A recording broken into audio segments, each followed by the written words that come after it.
Alkalde naman sa Calatrava, probinsya sa Negros Occidental, palalig ba na estado sang Banwa nga may pinakamanulbo nga vaccination turnout. Samtang bakuna kag pagpa-booster by lubugas sa San Carlos City mas ginpasangkad. Yaring balita nga itong gintutukan. Sa 31 ka mga syudad kagabanwahanan sa Negros Occidental, ang Banwa sa Calatrava ang nagapanguna sa mga LGU nga wala pa nakalabot, tungao kung 50% sa populasyon na nakabaton sa bisan isa ka dose sa COVID-19 vaccine. Depensa sa alkalde sa Banwa, nagapabilin nga palaligban ang indigenous population kag mga tumandok sa kabukiran nga hindi sa gihapon magpatublok.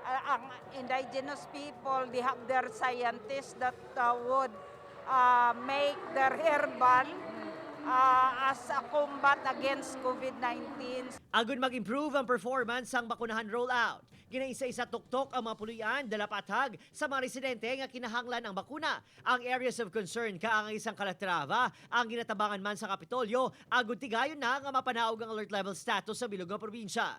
May arap man sila chieftain, pero ang amo na sila, dili sila mag-prohibit sa ilang members nga magpabakuna, but kuan sila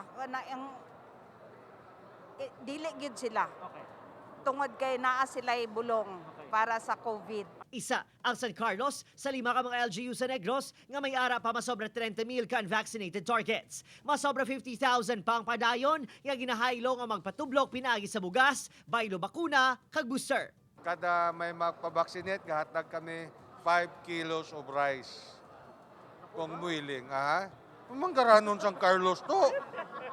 Dito kayo Pabaksin ka mo to, mo na to pulo ka kilo.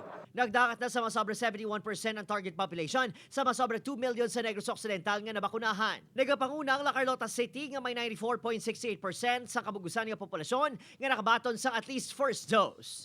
Obod Kiril Casillo, Adrian Priatos, 1 Western Visayas.